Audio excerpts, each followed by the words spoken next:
जब शिविका की जान खतरे में होती है तो सूरज बचा तो लेता है और यहीं सब उसे पता लगने लगता है कि ईसा ने जो चीजें की है वो इसको बचाने के लिए की है और बस यहाँ से इसका प्यार स्टार्ट भी होता है। गुड, अगर तुमने आज का एपिसोड देखा है तो तुम्हें पता ही होगा कि अब देखो कैसे भी आकाश तो परेशान करता है, अब बंटी को भी वो मैनिपुलेट करता है कि वो कैसे भी करके ये सारी चीजें जा करके बताए, बट ईसा खुद की कसम दे करके बंटी को रोक देती है। अब देखो कहीं ना कहीं घर पे जो सारी चीजें हो रही है गुलाब मेंशन में, यहाँ ये लोग पहली बार गए हैं भाई, मतलब जो है मतलब सूरज के भैया भाभी भाई देखो वो खाना बना रहे होते, उस बीच में वो ओवन में स्टील के बर्तन में खाना बनाने लगती है और वो सारी चीजों को आकाश लाइव देख रहा होता है। उसे पता होता है कि कुछ गड़बड़ है जो आगे जाकर के भाई इनको बहुत भुगतना पड़ेगा और ये तो खुशियां मना रहा होता है कि जल्दी से ओवन फटेगा, किसी न किसी की जान जाएगी और बस इसकी खुशी सातवें आसमान पे। लेकिन इसे पता नहीं होता है कि इससा भी वो सारी चीजें देख चुकी है, तो जिस दिन कैसे फोन छीन करके कॉल लगाने की कोशिश करती है, सूरज को भी लगाती है,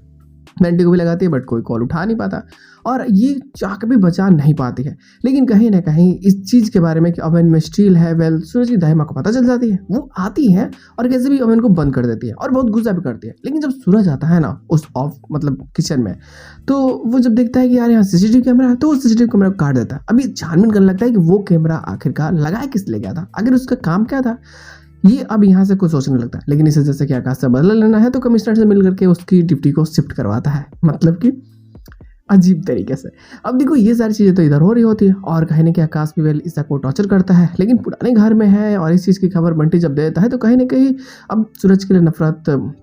देखो सूरज के दिल में सॉरी इसके लिए नफरत बढ़ रही होती है। वो बहुत गुस्सा भी करता है, बहुत तकलीफ में होता है और उसे लगता है कि जो सारी चीज़ें हुई है ना, मतलब ईसा गोल्ड डिगर है उसे छोड़ दी है, सारी चीज़ें इस सभी चीज़ों का जिम्मेवार उसी पे ठहराता है। लेकिन सच्चाई कुछ और होती है, जहाँ ईसा की माँ की जान खतरे में है कि गुलाब के कब्जे में वो है और अगर ये अपनी सच्चाई जा करके बताती है कि हाँ मैं तुमसे क्यों दूर हुई थी, तुम IAS बने और ये सारी चीज़ें पीछे कहानी क्या थी, तो भाई सूरज के नाम पे जो कितने केस है ना वो सारे रीओपन हो जाएंगे और फिर इसका करियर खत्म। तो इस चीज़ के लिए ईसा इससे दूर हो रही होती है, लेकिन इस चीज़ का पूरा फायदा वेल आकाश उठाना चाहता है और यही पोजीशन में तो कुछ जस्टिफाई भी होने लगता है। वैसे भी प्रीवियस जो तो प्रोमोस थे उसमें तो पता ही है इसे जा करके मनाएंगे कि तुम प्लीज़ आकाश की ड्यूटी को टाइम शिफ्ट करो, उसका कोई और टाइम रख दो और थोड़ा ढील दो उनको, क्योंकि भैया से तो उनकी तकलीफें बढ़ जाएंगी। लेकिन अब ना कहीं इसी बीच में जो आज का प्रोमो हमें देखने को मिलती है वो भी काफ़ी कॉम्प्लिकेटेड लेकिन काफ़ी मजेदार भी है और ये शायद अहम भूमिका निभाती है सूरज और ईसा को एक दूसरे के करीब लाने में। बात ऐसी है शिविका की जान खतरे में है और यहाँ सूरज बचा लेता है उससे। ईसा ये सारी चीज़ों को देखती है कि भाई अपनी जान की परवाह नहीं करता है और फिर यहाँ से इनकी एक नई लव स्टोरी स्टार्ट होती है। बट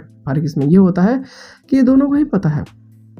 कि शायद एक दूसरे से दोनों ही नफरत करते हैं, लेकिन सच्चाई कुछ और ही है। कहने के सूरज के दिल में भी प्यार है, ये बस कुछ चीज़ों को लेकर के तकलीफ में है और ये उन्हीं तकलीफों को पार करके कभी ना कभी तो आगे बढ़ेगा, जो काफ़ी ज़्यादा मजेदार और काफ़ी बेहतरीन होने वाली है, जो स्टोरी को भी काफ़ी डाइवर्ट भी करेगी। देखते लोग आने वाले प्लॉट में और क्या चीज़ें हो सकती है।